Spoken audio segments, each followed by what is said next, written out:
இடம்பொருள் நேயர்களுக்கு வணக்கம். ஸோ இன்னைக்கு பார்த்தீங்க அப்படின்னா இப்போ பாண்டியன் ஷோ சீரியலில் பலதரப்பட்ட கதைகள் ஒரே சமயத்தில் நடந்துகிட்டு இருக்கு. ஒரு பக்கம் பார்த்தீங்க அப்படின்னா தேவையில்லாத ஒரு சிக்கலில் இப்போ வடிவு சிக்கிக்க போகிறாங்க. அதாவது இப்போ ராஜியுடைய அம்மா இவங்க என்ன பண்ணுறாங்க அப்படின்னா இப்போ எல்லாரும் சேர்ந்து குமாருக்காக இந்த பொண்ணு பார்க்கறதுக்காக கிளம்பி எல்லாரும் போயிட்டு இருக்கும் பொழுது என்ன கழுத்து எம்டியாக கிடக்கு, உனக்கு நகையெல்லாம் எங்கள் நகையெல்லாம் போட்டுவா அப்படின்னு இந்த பக்கம் இப்போ முத்துவேல் சொல்கிறாரு. முத்துவேல் சொன்ன உடனே திருதுன்னு முடிக்கிறாங்க. ஏன்னா அந்த வீட்டு கல்யாணம் நடக்குது அப்படின்னு சரவணன் தங்கமயில் கல்யாணத்துக்காக தன்னோட நகையெல்லாம் கொண்டு போய் தன் மக கிட்ட கொடுத்தாங்க வேற.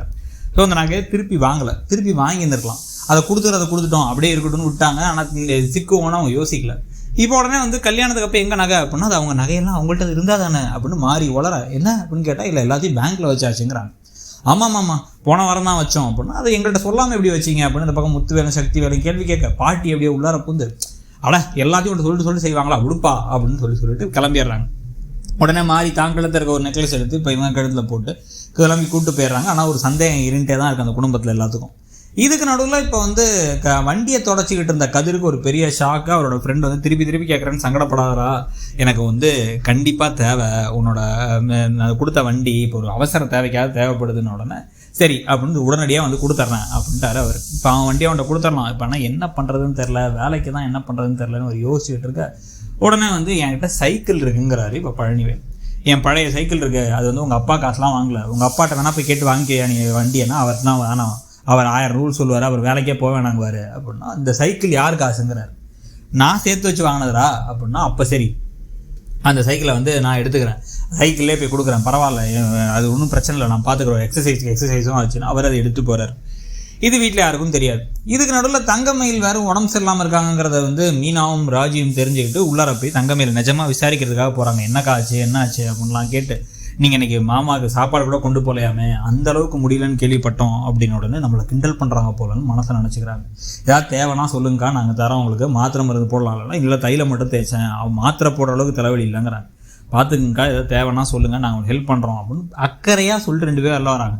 எல்லாம் தெரியுது எதுக்கு வந்திருப்பீங்கன்ட்டு. வந்தவுடனே அத்தை சொல்லியிருப்பாங்க மாமாவுக்கு நான் சாப்பாடு எடுத்து போகிறேன்ட்டு கிண்டல் பண்ண வந்திருக்காங்க சி அப்படிங்கிறாங்க. நம்மளுடைய புத்தி எப்படி இருக்குமோ அந்த புத்திக்கு ஏற்ற மாதிரி தான் நம்ம மற்றவங்களையும் நினைப்போம். அந்த மாதிரி தான் அவங்க நினச்சிக்கிட்டு இருக்காங்க.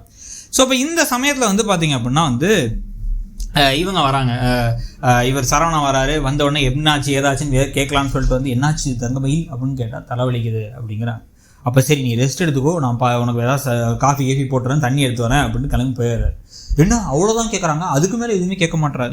இதுக்கு மேலே என்ன தான் பண்ணணும், தலைவலிக்குதா ஐயோன்னு சொல்லிட்டு வேணா ஆம்புலன்ஸ் வர வச்சு ஸ்ட்ரெச்சரில் ஏற்றி கொண்டு போய் ஹாஸ்பிட்டலில் சேர்க்கலாமா, ஒன்றும் பண்ண முடியாது. ஆனால் அந்த பொண்ணு இந்த மாதிரி ஒரு ரியாக்ஷன் எல்லாம் கொடுக்குறாங்க. எப்பா சாமி, ஒரு எரிச்சல் தரக்கூடிய கதாபாத்திரம்.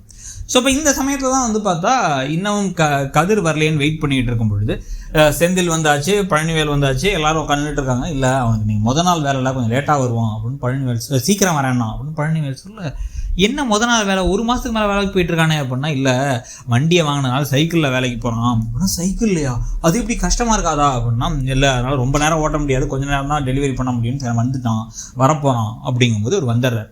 வந்தோடனே மனசு கஷ்டமாக இருக்குது, எல்லாத்துக்கும் உனக்கு கஷ்டமாக இல்லைன்னா இது எக்ஸசைஸ் மாதிரி தான் ஒன்றும் இல்லை அப்படிங்கும்போது மீனா என்ன சொல்கிறாங்கன்னா, நான் வேணா என் கையில் கொஞ்சம் காசு இருக்குது நான் தரேன், நீ வண்டி வாங்கிக்கோ அப்படின்னா. அதெல்லாம் வேணாம், நீங்கள் ஏதாவது செலவுக்கு வச்சுருப்பீங்க, நீங்கள் வச்சுக்கோங்க அப்படின்னா. நான் ஒரு அண்ணனாக ஹெல்ப் பண்ணணும்டா, என்னாலையும் முடியலன்னு செந்தில் சொல்லும் பொழுது உங்கள் அப்பா சம்பளமும் கொடுக்க மாட்டார், என்ன பண்ணுறது விடு அப்படிங்கும்போது ராஜி முகமெல்லாம் மாறிடுச்சு. அவங்களுக்கு அவ்வளோ கஷ்டமாக இருக்குது. அவங்க டியூஷனுக்கு போகலான்னா அதையும் எடுக்க விட மாட்டேங்கிறாங்க தங்கமயிலும் பாண்டியனும் சேர்ந்து. இவரும் பார்த்தா பரிதாபமான நிலைமையில் இருக்காருன்னு ஒரு கஷ்டமாக இருக்குது அவங்களுக்கு. அதோட இன்றைக்கி எபிசோட் முடியுது. ஸோ இன்றைக்கி எபிசோடை பற்றி நீங்கள் என்ன நினச்சிங்கிறத சொல்லுங்கள். தேங்க்யூ. இடம்பொருள் நேயர்களுக்கு வணக்கம். ஸோ இன்றைக்கி பார்த்தீங்க அப்படின்னா இப்போ பாண்டியன் ஷோ சீரியலில் பலதரப்பட்ட கதைகள் ஒரே சமயத்தில் நடந்துகிட்டு இருக்கு. ஒரு பக்கம் பார்த்தீங்க அப்படின்னா